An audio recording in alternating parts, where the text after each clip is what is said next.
भगवान जगन्नाथ की यात्रा को लेकर हर साल पूरे देश में हर्षोल्लास का माहौल बना रहता है। पूरी दुनिया से भक्त जन यहाँ जगन्नाथ जी की भक्ति में लीन होने आते हैं। ऐसे में क्या कभी आपने ये सुना है कि एक मुस्लिम की कब्र के पास क्यों रुक जाती है प्रभु की यात्रा? जी हाँ, ये सच है। अब इसके पीछे क्या कारण है, आइए जानते हैं। जैसा कि सभी को पता है कि चारों धाम में पुरी में स्थित जगन्नाथ मंदिर को बहुत ही पवित्र माना जाता है। यहाँ भगवान कृष्ण को जगन्नाथ जी के रूप में पूजा जाता है। हर साल यहाँ पर आषाढ़ माह के शुक्ल पक्ष की दूज से नौ रथ यात्रा आरंभ की जाती है, जिसमें अपनी मौजूदगी दर्ज कराने के लिए कई लोगों का जमावड़ा लगता है। बता दें कि प्रभु जगन्नाथ की मूर्ति का निर्माण नरेश इंद्रयुमन ने कराया था। वो श्री हरि विष्णु के बहुत बड़े भक्त थे। जब राजा इंद्रयुमन ने जगन्नाथ, बलभद्र और सुभद्रा की मूर्तियां बनवाई तो उनकी रानी गुडिंचा ने मूर्तियां बनाते हुए मूर्तिकार विश्वकर्मा जी और मूर्तियों को देख लिया, जिसके चलते प्रतिमाएं अधूरी रह गई। उसी पल आकाशवाणी होती है कि भगवान इसी रूप में स्थापित होना चाहते हैं, जिसके बाद से ही राजा इंद्रयुमन ने उन अधूरी मूर्तियों को मंदिर में स्थापित कर दिया। जब मूर्तियों की स्थापना की जा रही थी तब भविष्यवाणी हुई कि भगवान जगन्नाथ साल में एक बार अपनी जन्मभूमि मथुरा जरूर जाएंगे।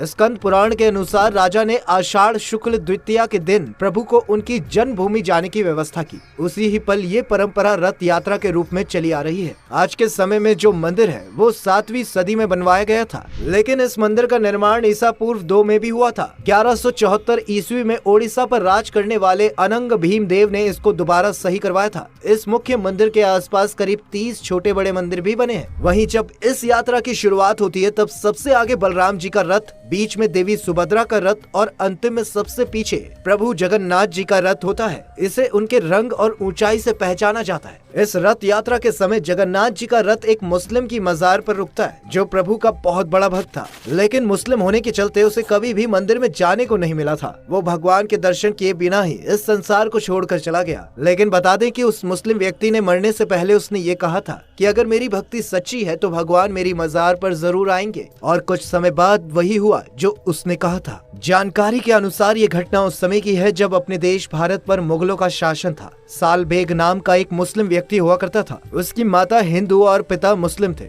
बड़ा होने के बाद वो मुगल सेना में भर्ती हो गया था। एक बार वहाँ किसी युद्ध के दौरान उसके माथे पर चोट लग गई थी, जो बड़े से घाव में बदल गया था। कई हकीमों और वैद्यों से अपना उपचार कराने के बाद भी उसका जख्म ठीक नहीं हो रहा था। इस कारण उसे मुगल सेना से भी निकाल दिया गया था, जिसके बाद साल बेग दिन भर दुखी और परेशान रहने लगा था। तब उसकी माता ने उसे प्रभु जगन्नाथ जी की भक्ति करने की सलाह दी। अपनी माँ के कहे अनुसार उसने ऐसा ही किया। वो दिन रात भगवान जगन्नाथ की भक्ति में लीन रहने लगा। ऐसा करने से उसे मानसिक शांति और जीवन जीने की शक्ति मिलती थी। एक बार साल बेग ने सपना देखा कि प्रभु जगन्नाथ उसे खुद मिलने आए हैं और उसे घाव पर लगाने के लिए भभूत देते हैं। फिर साल बेग सपने में ही उस भभूत को अपने माथे पर लगा लेता है। वहीं जब साल बेग की नींद खुलती है तब उसे महसूस होता है कि ये सब तो सपना था, लेकिन वो इस बात से काफी हैरान रह जाता है कि उसके माथे का घाव बिल्कुल सही हो चुका था। फिर क्या था? फिर वो प्रभु की जय जयकार करता हुआ जगन्नाथ जी के मंदिर की ओर उनके दर्शन के लिए दौड़ पड़ता है, लेकिन मुस्लिम होने की वजह से उसे मंदिर में जाने को नहीं मिलता है। ऐसे में वो मंदिर के द्वार पर ही बैठकर प्रभु की भक्ति करने लगता है। प्रभु की स्तुति करता है और उनके भजन भी लिखता है। धीरे धीरे उसके भजन कई भक्तों की जुबान पर चढ़ने लगते हैं। समय बीतता गया और भगवान की भक्ति करते करते साल बेग की मौत हो जाती है। लेकिन अपनी मौत से पहले वो ये कहता है कि मेरी भक्ति में सच्चाई है तो मेरे भगवान मेरी मजार पर जरूर आएंगे। मरने के बाद साल बेग की मजार जगन्नाथ मंदिर से गुडीचा मंदिर के मार्ग में बनाई गई थी। मुस्लिम भक्त की मृत्यु के कुछ महीने बाद जब प्रभु जगन्नाथ की रथ यात्रा निकली तो साल बेग की मजार के पास से रथ आगे नहीं बढ़ रहा था।